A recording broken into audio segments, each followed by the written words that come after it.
and take 2 for the CZ TS2 Blue. This is my first competition pistol, and I'm going to read the specs off just as from CZ. It is a CZ TS2 Blue semi-automatic pistol.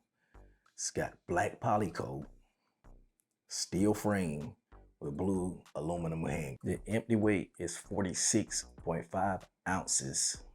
And this is a 9mm. The capacity is 20 plus 1 in the chamber. And it did come with 3 magazines, big hard plastic case, not too many more extras for cleaning supplies and a lot, they always have to do that. The barrel length is 5.28 inches and the overall length is an 8.9 inch, and it is fixed sights. They are fiber optic fronts, and I'm not sure if I'm going to butcher this or not, but we can see there's 2 types of ways: Heijo rear or Haiho rears.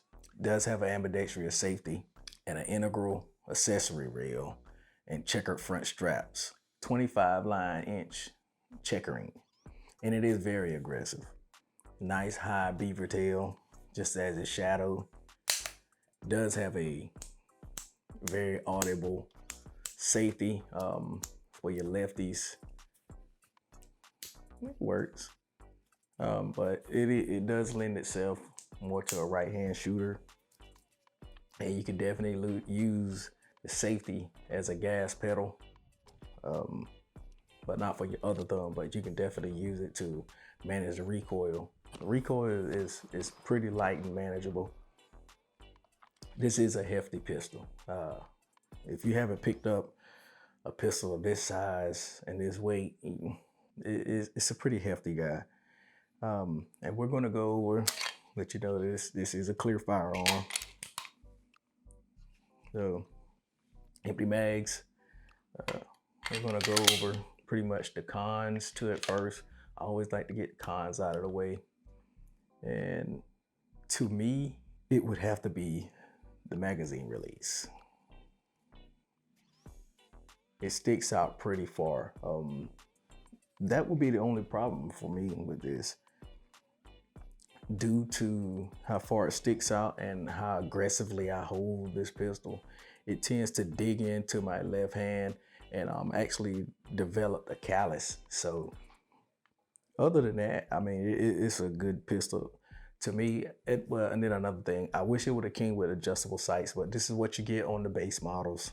You're getting exactly base. This is a premium pistol, but you're paying the premium price for the extra add-ons. But we'll get into it nonetheless. So this is a single action only pistol, and it is a phenomenal firing gun. The trigger on this thing, it is adjustable as far as the over travel on it. You have a screw in it. I put blue Loctite on mine because I seen a guy where he was in a competition. The gun started to malfunction on his 2nd or 3rd stage, I believe. And he finally figured out when he looked down and seen his trigger, the over travel screw was gone. So I would suggest, if you do get into this, to start your amateur, pro, whatever, you blue Loctite that screw in so it doesn't go anywhere. You don't want that going anywhere. And it is a very light trigger pull. I want to say it's like 2.5 pounds. I may edit it in if I'm wrong. I'll go back and see, but it is very light. If you hand this to a new shooter, please let them know, because this thing will double tap and it will do it effortlessly. Other than that, I don't think I've had any stoppages out of this thing. As of to date, I had it for 8 months and I put maybe 400 or 500 rounds through it. I didn't have any stoppages as far as the gun. The magazine, when I tried to run steel case, this is one thing about this gun. It is a clean princess and good ammo princess. It'll take the heavy loads, the light loads, any kind of brass defensive loads, but it does not like, I repeat, it does not like steel case. You cannot run it. The gun will run it, but the magazines, pure hate it. I don't have any more steel case because I shot all that stuff up. So I only have just brass. But the magazines, when it gets into the magazine, it just is so rough on it that it just binds the spring up and the follower, and it will not feed. So that is an ammunition issue. Not any fault to the gun. I was glad that I went and checked that to see, but as far as that, this is a premium pistol, run premium ammo through it. When I took it apart to clean it, I seen in the box there were rubber pads in it. I didn't know it was a buffer system in it. It lends itself to a smoother shooting gun, but we're gonna take this off safety and I'll show you the trigger pull on it. So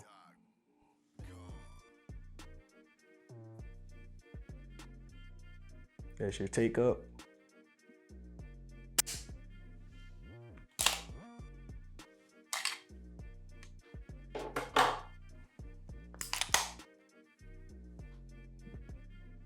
So there's your take up. And here's your reset. That is a nice audible click. So, and that makes it a very accurate gun, especially that single action. You know, pretty much any guns that's 1911 style, any guns that's single action only, they tend to be a lot more accurate. The double action, single action, that works well too, as long as it's in the single action mode. Double action, you tend to need a little more of training and practice. A lot of dry firing will actually help with that. So get yourself some snap caps. If you do have the double action, single action version of this, which I don't know if it's pretty prevalent around, but I do know they're around. But if you do come across this, if you come across the shadows, make sure you get some snap caps, because these CZs, they have a pin right here. And a lot of dry firing tends to break those down. I don't know how many rounds you can, how many dry fires you can get out of it before it snaps, but make sure you have some more of those pins on hand if you're intending on dry firing without snap caps. Next thing I want to bring it to are these grips, these aluminum grips. They make this gun stick in your hand like it's super glued in, and it does its job very well. I haven't shot it while my hands were sweaty because I didn't shoot that much. I have shot in the rain and I couldn't tell a difference as far as the grip. Back checkering, it is phenomenal. Front checkering, the same thing, and you have somebody trigger guard as well. Next thing I want to get to is the serrations on it. The serrations are from the front. You can press check, make sure you got around there. The back as well, same thing. They're not too aggressive, but aggressive enough to get your hands on it. Seeing that you have a very low bore axis, but the CZ75 platform, which this is, they're all internal slide rails. And it cuts down on your felt recoil along with the buffer pad inside of it. So, and it tends to lend itself very good accuracy on this. And even with your fiber optic sights, it blends in well with the blacked out rear. So your fiber optics go very well with the rears blacked out. Target sights, and they're slim. So you can take this out to distance. I've taken it out to maybe 50, 60 yards reliably over and over again on 2 and 3 inch plates. And I don't have any footage of that, but I'm pretty sure I could get some later on. But believe me, I definitely have. It is some where I was at the indoor range and it goes out to 25 yards. And I held a very tight group, maybe like a 3 inch group. out of 10 rounds. And I also let my buddy shoot it as well. This, like I said, it does come with 320 round mags. So these are the TS2 mags. You can tell the difference in these. It has just a dot here, 9x19. One of the cons I forgot to mention. These, after that 19th round, trying to get that 20th round in there, you're gonna need some muscle. But I wouldn't suggest to loading it all the way up like that unless you're actually trying to break it all the way in. I'm cool with running the 19 rounds plus one in the chamber.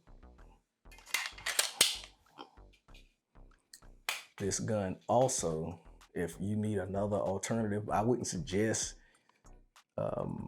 running it in a tournament or whatever, competitive shoot. You can use the P10F magazines, the 19 rounds. This is the P10F mags. It's not to be confused with the TS2 magazines. So in case some people aren't sure that this takes the P10F magazines, I can show you right here. CZTS2 mags. That's the P10F magazines. It locks in. I don't want to drop it. Locks in well. So, slide locks as well too. That's the TS2 mags back in. Like I said, one of the more expensive guns, one of your premium guns. It has its flaws, but I would say the pros outweigh the cons. If you're looking to get into something like this for competitive shooting, the setup that I'm using, which is a TS2 Blue, I also have a Core Essentials competition belt, which you're able to cut to size and then put your belt retainer on. And I'm also running a BSG holster. So that's a Black Scorpion group holster. It fits in pretty good. Get a pretty good click, and it has some, I don't have to hold it. Got some good retention on it. I have to do a little more fitting to it because I have a little gap in between.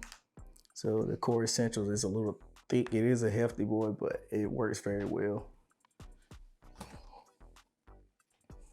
So if you'd like to see more videos of this or any more guns, shoot me a request, put it down in the comments. Like, comment, subscribe, share it.